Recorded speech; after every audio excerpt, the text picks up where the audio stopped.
if you are taking P2 Edexcel IAL, this video is for you.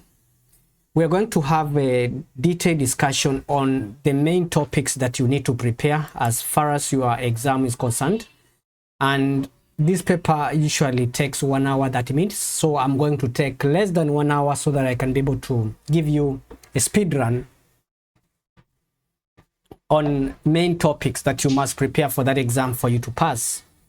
So one of the topics that you really need to prepare is proofs, proof by counterexample, proof by exhaustion. So in this case, we are told that proof by counterexample that the statement P is a prime number, then 2P plus 1 is also a prime number. So the proof that we're going to show here, we are trying to ascertain that that statement is not true. That is counterexample. So which means we need to identify the value of P where we substitute into 2P plus 1, then we don't get a prime number. And that's what exactly I did. I took when P is 7, this becomes 2 times 7 because 7 is a prime number, right? But when we substitute it into this expression, we get 15, and the 15 is not a prime number. So meaning that we are proven by counterexample that 2P is not true for all values, even if P is a prime number. Then proof by exhaustion that if n is an integer, remember an integer can be an even number or an odd number. So in this case, we are going to prove by exhaustion that if n is an integer, then 2n squared plus n plus 12, 5n squared plus n plus 12 is even. So which means we are going to take the value of n to be an odd number and an even number. So I tried two cases, where one case where n is even, where I said n is some even number 2m. Then when I substituted, I got 20m squared plus 2m plus 12, which is even because all these terms in this expression, they are divisible by 2. So it means this expression is also divisible by 2. So meaning the entire expression is an even number. Case 2, I took now n is odd and I came up with some certain odd number 2m plus 1. When I substituted in the expression and then simplified, I got 20m squared plus 22m plus 18, which means this term is divisible by 2, this term is divisible by 2, and 18 is divisible by 2. So which means the entire expression is even. Now, since we have proven that, or we have obtained that when n is odd, this is divisible by 2, and when it's even, it's divisible by 2, then we have proven by exhaustion that that expression is true for all values of n being integers. And the reason as to why we tested that n is odd and n is even is because all integers can either be an integer, can either be an odd number or an even number. All right, so the next topic also you need to understand is binomial expansion. And you can see here we are told the first 3 terms of ascending powers of x of a binomial expansion, 1 plus kx raised to the power 16, are that. So for you to expand this, remember the power of 1 will be decreasing from 16, and the power of this second term will be increasing. So the first term will be 16 combination 0, 1 raised to power 16. But this term will be k raised to power 0. Second term will be 16 combination 1, 1 power 15. Now from 16, the power of n becomes 15, and times k raised to power 1. And the third term is 16 combination 2. Yeah, 1 raised to power 14, k raised to power kx raised to power 2.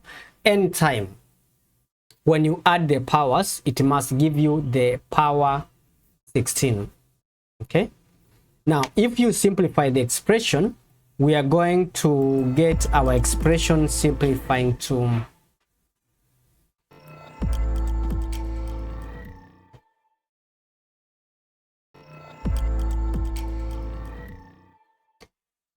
1 plus 16kx plus 120k squared x squared. Now, since we are told that the first three terms becomes 1 this, so meaning the first term you can see here is 1, the second term 16k x, we are going to equate it to negative 4x so that we can be able to find the value of k.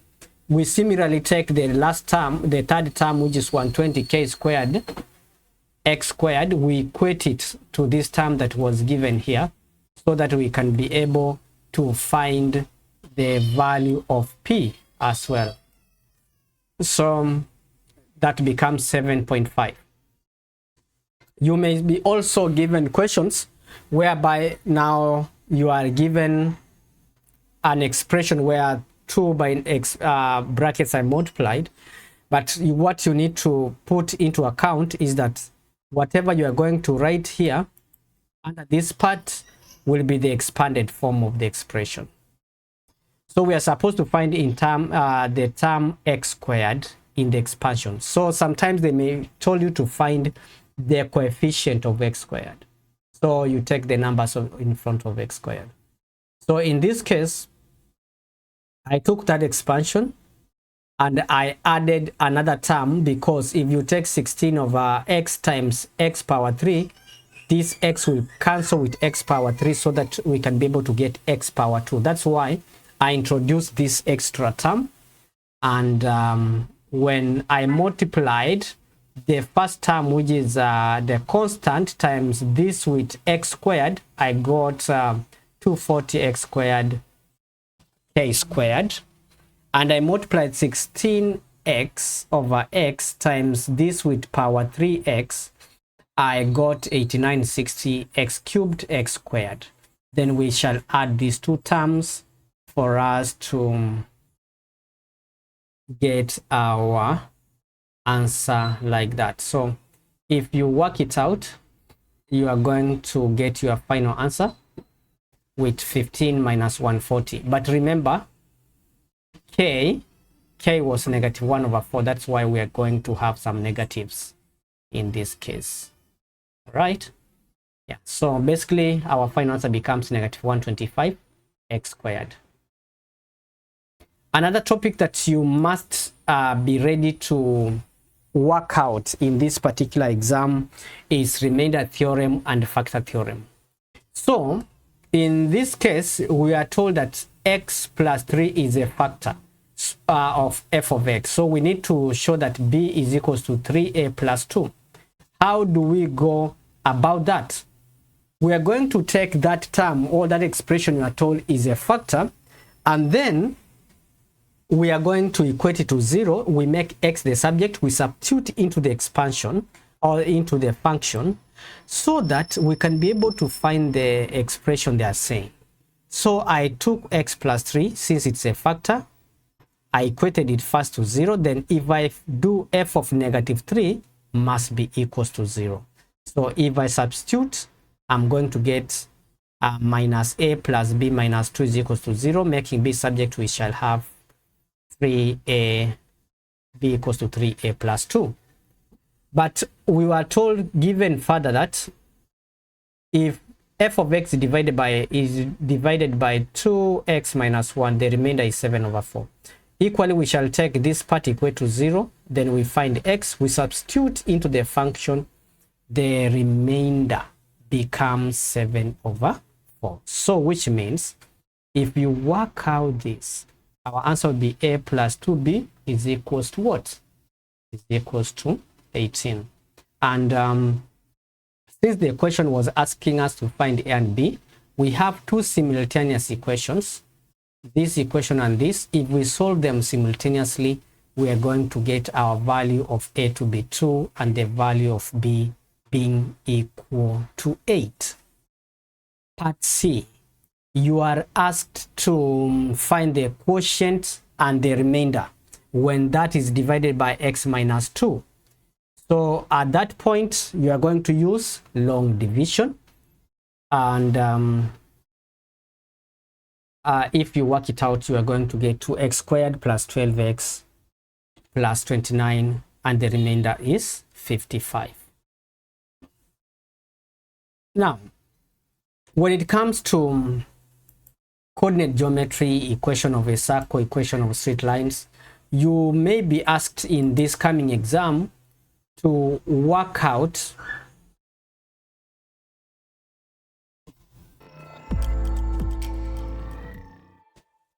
equation of a circle when you are given maybe the center and the radius.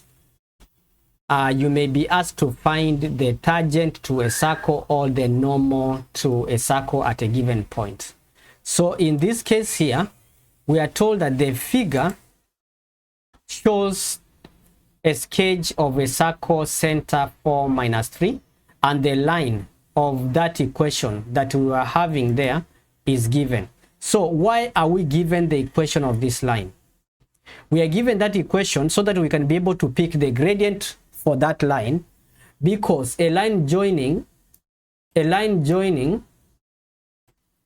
x and n is the radius. The radius makes 90 degrees with the tangent. So which means that the gradient of the radius times the gradient of that tangent will form 90 degrees, will be -1. So meaning that we were given, technically, we were given that equation so that we can be able to understand that this part here represents the gradient of the tangent. So if we take the gradient of this tangent times the gradient of the other line, it must give us -1. So meaning the gradient of this line that we are having here is basically -2/5. -2/5. Now, since that line, which is the radius, is passing through 4, -3, we can be able to find the equation of that line. Y minus y1 is equals to m into x minus x1. Now, since y is negative, we are going to have y minus -3 is equals to -2/5 x minus 4. And if you simplify, you are going to get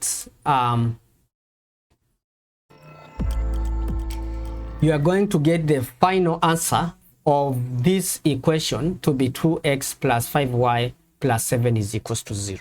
Now that becomes the equation of the line that is joining x and n, which is actually the equation of that radius that we are having at this given point. Now, once we have gotten that, we are supposed to find the coordinates of n. How do we find the coordinates of n? Then use that to find the coordinate of c. So to find the coordinate of n, we are going to equate the equation of this line. We are going to equate the equation of this line and the equation of L. So if you equate the two equations, you are going to solve these two equations simultaneously, meaning it will enable you to get the value of x, which is the x coordinate. Now, that's exactly what I did here. I substituted one of the expression into the other, so that I could be able to solve for x, and I got my x is equals to 9. To get the value of y at n, I substituted to the equation that we had gotten, or the equation of the line that was given, because if x is 9, then if we substitute 9 into this equation of L, we are going to get the y coordinates, and that gave me -5.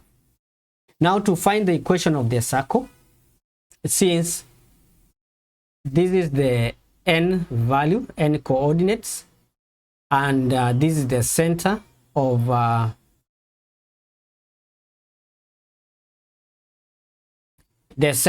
the circle, then it means I can be able to find the magnitude in order for me to find the radius. And the radius, I got it to be 29, root 29.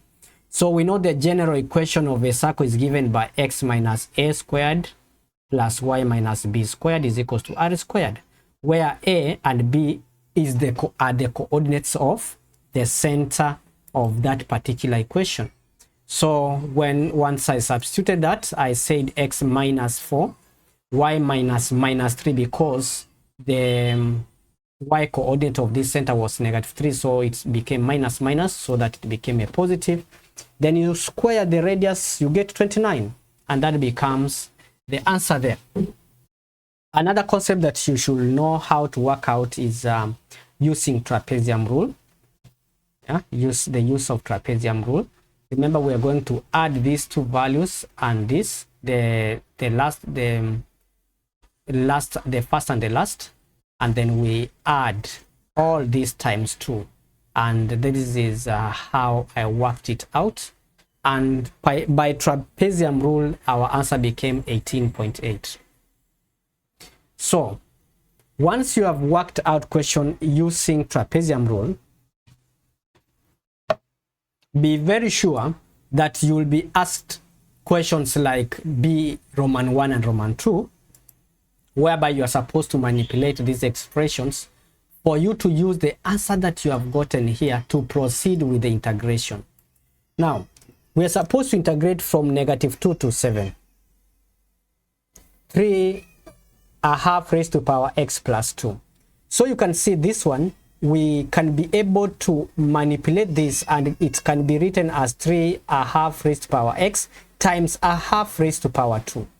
1/2 raised to power 2 is a quarter. So meaning that we can be able, it's a constant, we can take it outside the integral. We remain with a quarter, -2 all the way to 7/3. And this part that we have here is actually the area under the graph, because the function was 3½ raised to power 3. And by trapezium rule, we have gotten 18.8. So which means also if you integrate this from -2 to 7, it's going also to give you what? 18.8. So which means that 14 times 1/4, sorry, times 18.8 is going to give us 4.7. The second one is this particular expression. We can be able to rewrite this, because if it's negative, a negative power, it can becomes 1/2x plus 2x. So meaning that this expression we have does not look like what we were having originally. Here 3 is missing. So meaning what we are going to do to this expression down here, we are going to multiply it by 3. This we multiply it by 3, but outside we introduce a third, so that if you can bring it in, 3 and 3 will cancel. Just thinking. So that it's similar to the original expressions. We are going to say now this part is equals to 18.8, but 2x, which we are having here, can be integrated basically, because we are going to increase the power by 1 plus 1 over that power, and if you work it out, you are going to get your answer being equals to 51.3. You may be also given question to do with integration, where the expression has brackets. As per your level right now, the integration you can do is basic integration, and that means that for this one you cannot be able to integrate the way it is. You need to expand. Once you have expanded, then you can be able now to integrate term by term.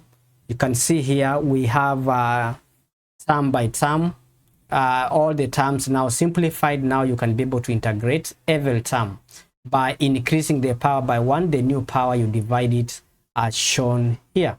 So if you work it out, you are going to get your final answer as 16k squared minus 84k plus 2046, which is exactly what we were supposed to show. And if you would like to download this paper, just visit our Patreon page so that you can be able to download this paper. Check the link in the description it will take you straight where you are going to download this paper from. Just check our Patreon page. Support ProfLearn by going into our Patreon page. All right, so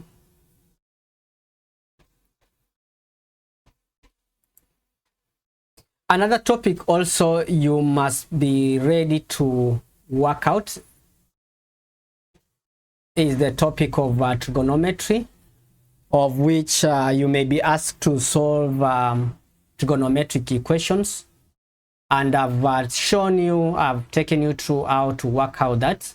You can see here we are told solve from 0 to 360 this particular equation that we have. So the first thing I did here, I went ahead to express tan theta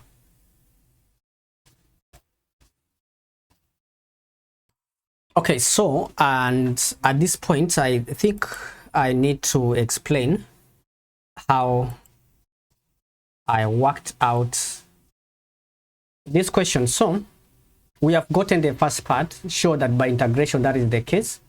Now, part B, show that K is 4. How do you show that K is 4?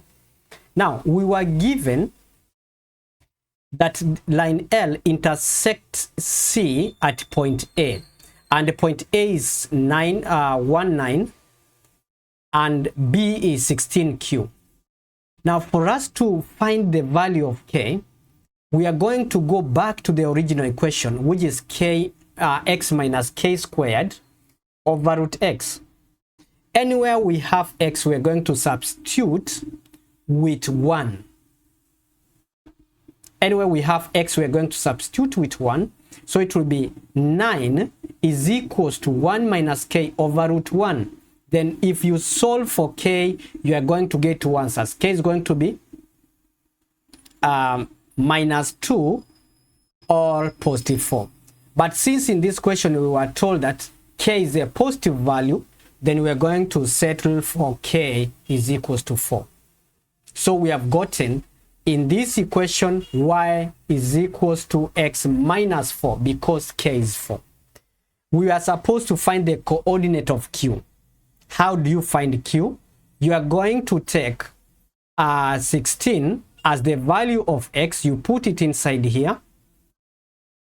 So which means that if we substitute 16 anywhere we have x, we are going to get our value of y, which is the value of q, to be 36.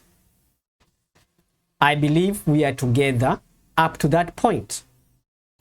Part C, you are supposed to find the area of region R.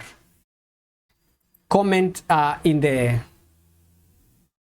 write a comment in the comment section how you are supposed, how you can be able to find the region of R, area of R.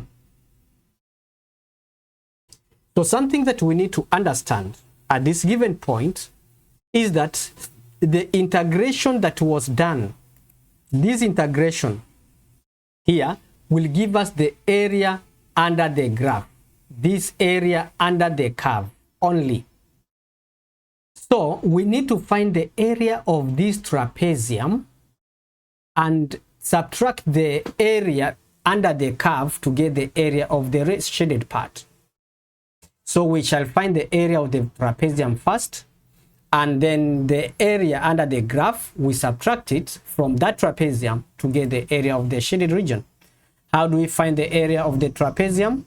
We are going to use shoelace method. So we are and remember, shoelace method is only used to find area of shapes when you have the coordinates. Okay.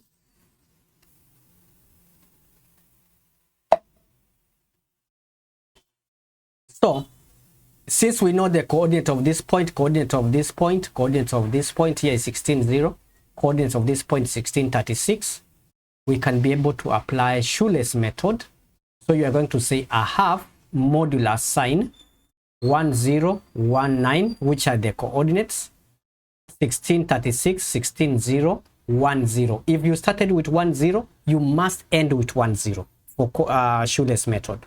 Then you take 0 times 1 plus 9 times 16 plus 36 times 16 plus 0 times 1. We add all that, subtract 1 times 9 plus 1 times 36 times 16 times 0, 16 times 0, added together, we subtract the 2. Anytime the modulus means if you get a negative answer after subtracting, you take that positive. So it will be 720 minus 45, and that becomes 337.5 as the area of the trapezium. But since the expression that we worked for integration here was in terms of k, for us to get that area for integration, we are going to substitute k into this expression. It will give us area under the curve to be 169.2. So to find the shaded part, it will be 337.5 minus 169.2, which is going to give us 168.3. So upon working that out, we have the area of the shaded region. Now, the next question that I mentioned that you really need to be aware of is solving trigonometric equations. And here we have 4 tan theta plus 5 sin theta is equals to 0. For you to work out this, first you have to simplify this. Because tan theta is the same as sin theta over cos theta, I did that and I factored out sin theta so that I'll have the right to say, okay, if I do that, I can say sin theta is equals to 0, or 4 over cos theta plus 5 is equals to 0. So I have two equations which I'm going to solve. Now, I have sin theta is equals to 0. Remember, if you draw a sine graph, it will be looking beautifully like that. Then there's points where this graph is cutting the x-axis. It will cut at this point, it will cut at this point, and also it's going to cut at that point. So meaning that we have 3 solutions. But we need to take into consideration that there was a condition that was given.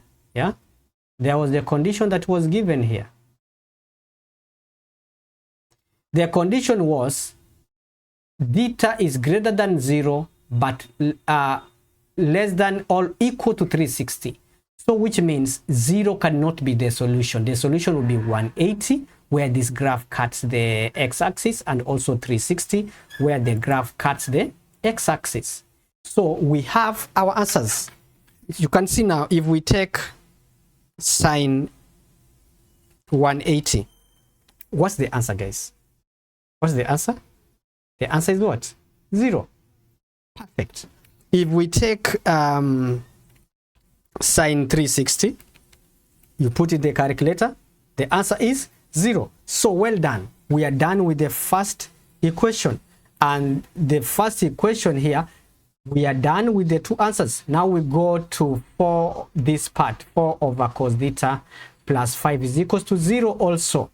So we are going to make theta the subject, which shall say cos theta is equals to negative 4 over 5.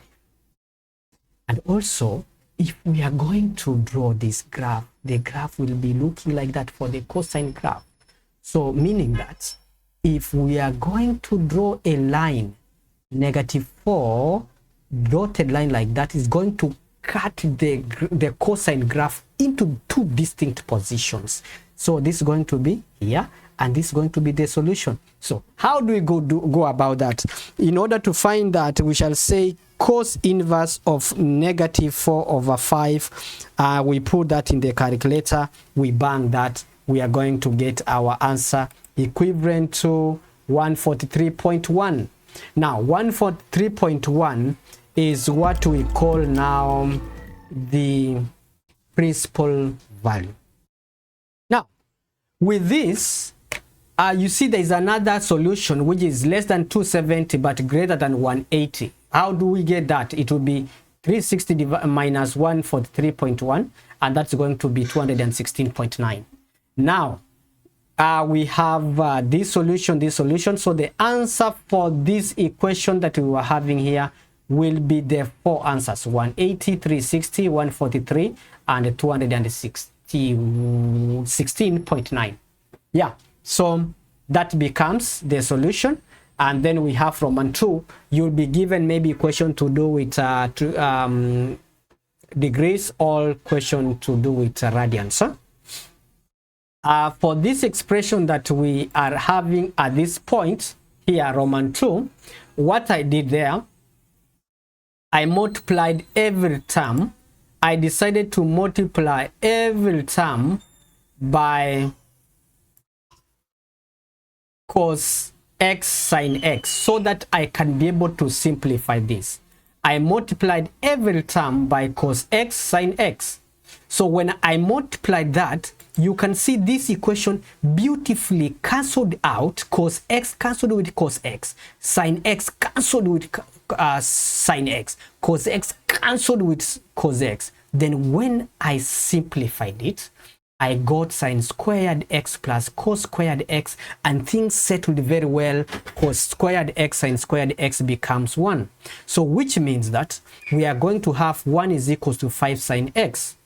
That means if you divide by 5 both sides, we are going to have our answer translating to sine x is equals to 1 over 5.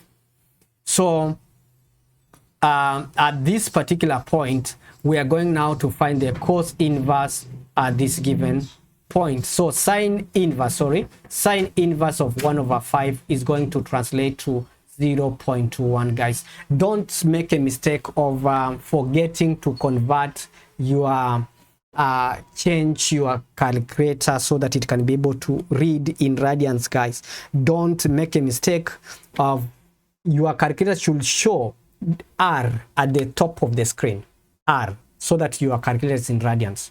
Now once you have gotten your answer in radians for x, you are going to say this 0.1, okay, 0.2101, and that means now that's the first answer, and 0.201 is approximately 11 degrees. So since this is positive, so meaning we are finding angles where in the quadrant where sine is positive. So sine is positive in the first quadrant and also in the second quadrant. So meaning that the first angle will be 0.201, the other angle will be pi radians minus 0.021, which is 2.94. So those were the solutions for this particular question that we were having there. Yeah, so the last question that the last concept that you must be ready to work out is question to do with geometric progression, arithmetic progressions. Also series is another area that you really need to prepare. And in this case, I've got a question that I want us to work on here. In this question, we are told that a geometric sequence has first term A and common ratio R. Given that the sum to infinity is equals to 3A, show that R is 2 over 3. So in order to show that, we need to remember that sum to infinity is A over 1 minus R.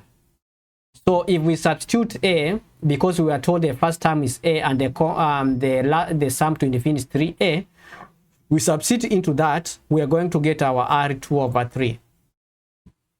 And then we are told that the second term minus the fourth term is 16. But we know nth term of a geometric progression is A rs power n minus 1. So basically there, we are going to also work out the second term. It will be A R is 2 over 3, 2 minus 1, because n is 2 for the second term, and that becomes 2 over 3A. Fourth term is going to be A 4 minus 1 a 2 over 3 raised to power 4 minus 1, that's going to be 8 over 27a. So if you subtract the two terms, we are going to get what? We shall get 16. Then if we solve for a, our a becomes 43.2. But in this question, we are also told to do what?